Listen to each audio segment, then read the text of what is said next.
Jokes channel کے معزز ناظرین کرام، آج ہم مرغی کے حوالے سے بہترین معلومات حاصل کریں گے۔ مرغی کو عربی میں الدجاجو کہا جاتا ہے۔ دال پر زبر، زیر، پیش تینوں اعراب جو ہیں وہ پڑھے جا سکتے ہیں۔ الدجاج سے مراد مرغی ہے۔ اس کے واحد کے لیے دجاجہ کا لفظ استعمال کیا جاتا ہے، اس لیے کہ یہ آہستہ چلتی ہے۔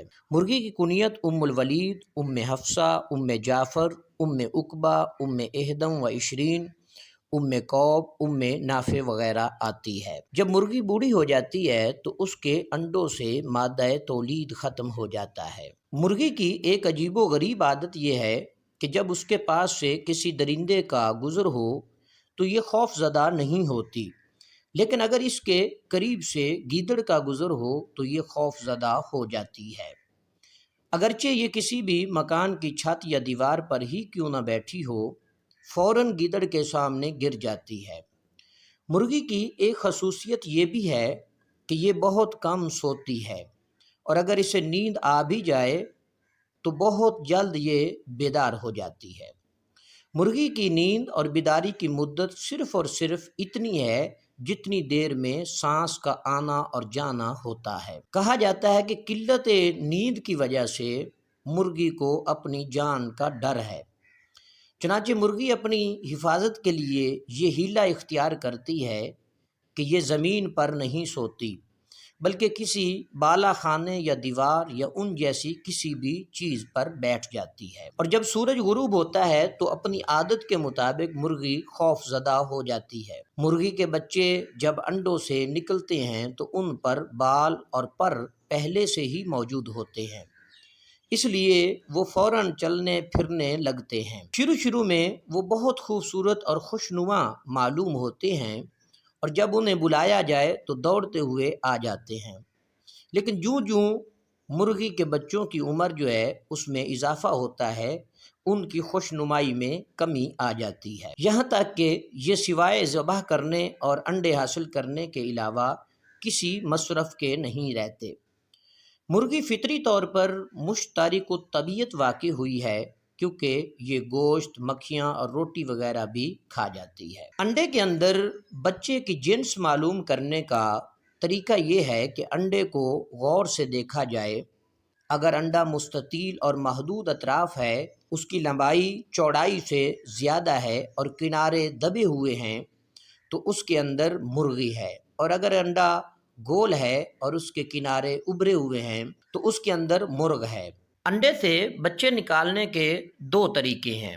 ایک طریقہ یہ ہے کہ مرغی خود انڈے سیوے، اور دوسرا طریقہ یہ ہے کہ انڈوں کو کسی گھاس یا کوڑے جیسی کسی بھی چیز میں دبا دیا جائے۔ مرغی 10 ماہ انڈے دیتی ہے اور سردیوں کے 2 مہینے انڈے نہیں دیتی۔ انڈے کی پیدائش 10 دن میں پایہ تکمیل تک پہنچ جاتی ہے۔ مرغی کے پیٹ سے نکلتے وقت انڈا بہت نرم ہوتا ہے، پھر جب اس کو ہوا پہنچتی ہے تو وہ سخت ہو جاتا ہے۔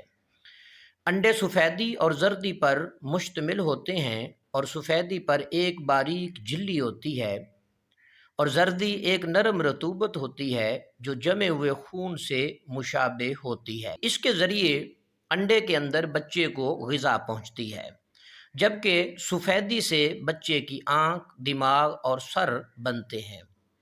بقیہ سفیدی بچے کی کھال میں تبدیل ہو جاتی ہے۔ اس طرح زردی سکڑ کر اور جھلی بن کر بچے کی ناف ہو جاتی ہے۔ اس کے ذریعے بچے کو غذا پہنچتی ہے، جیسے کہ انسانی بچے کو ماں کے پیٹ میں حیض کے خون سے ناف کے ذریعہ غذا کی ترسیل ہوتی ہے۔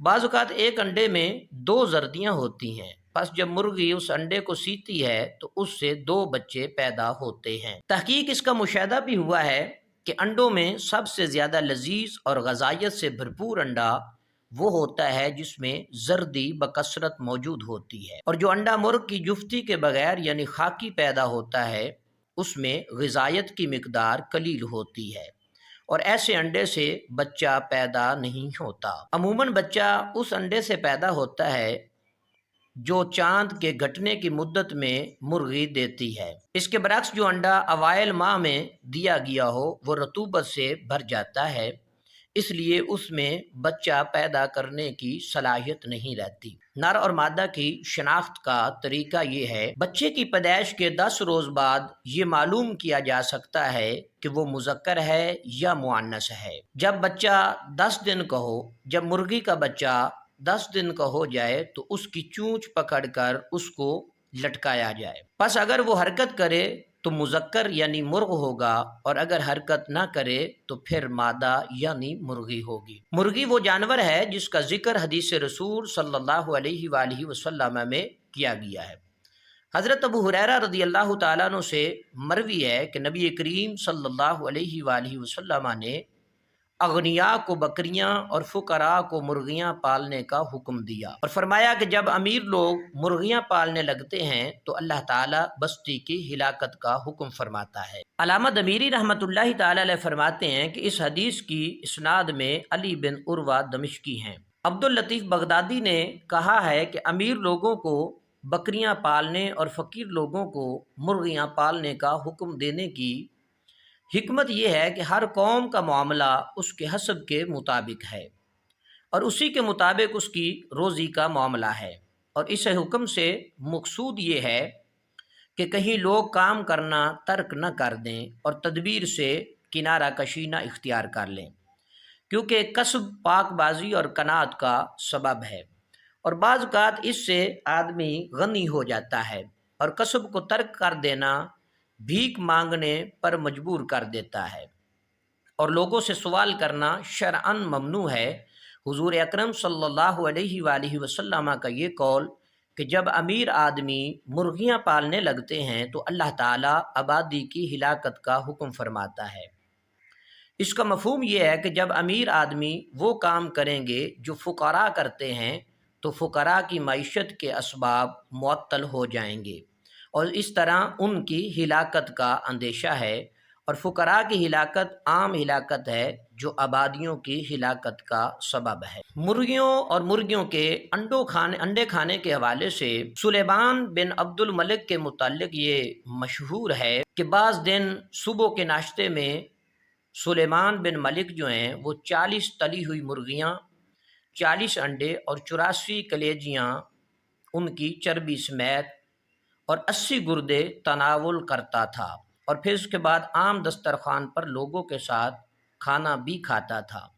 سلیمان بن عبد الملک کے متعلق مشہور ہے کہ ایک مرتبہ وہ باغ میں داخل ہوا اور باغ کے محافظ کو حکم دیا کہ وہ عمدہ قسم کے پھل توڑ کر لائے، پس محافظ نے پھل توڑ کر خلیفے کی خدمت میں پیش کر دیے۔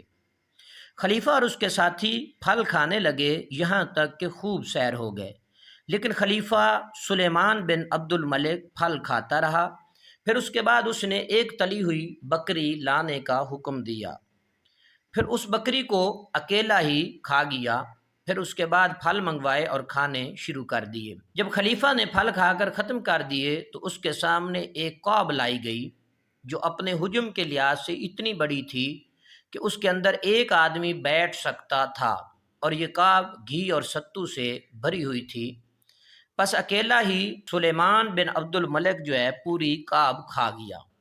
پھر اس کے بعد دارالخلافہ کی طرف چل پڑا۔ جب خلیفہ دارالخلافہ پہنچا تو اس کے سامنے دسترخوان بچھا دیا گیا، پس خلیفہ نے یہاں بھی بہت ساری چیزوں کو تناول کیا۔ خلیفہ کے متعلق اسی طرح ایک واقعہ یہ بھی ہے کہ ایک مرتبہ خلیفہ سلیمان بن عبد الملک حج کے لیے گیا، پس جب وہ طائف پہنچا تو اس نے 700 انار اور مرغی کے چوڑے اور ایک ٹوکرا کشمش کا تناول فرمایا۔ خلیفہ سلیمان بن عبد الملک کی موت کا سبب یہ ہوا کہ ایک دن اس نے 400 انڈے مرغی کے اور 800 دانے انجیر کے اور 400 کلیجیاں بما چربی اور 20 مرغیاں کھا لی تھیں، پس زیادہ کھانے کی وجہ سے وہ ہیضے میں مبتلا ہو گیا اور اسی مرض کی وجہ سے مرج دابق کے مقام پر اس کی موت واقع ہو گئی۔ جوکس چینل کے معزز ناظرین کرام، علامہ دمیری رحمۃ اللہ تعالی علیہ نے ایک نسخہ لکھا کہ اگر کوئی بندہ پیٹ بھر کر کھانا کھا لے اور اسے یہ خدشہ ہو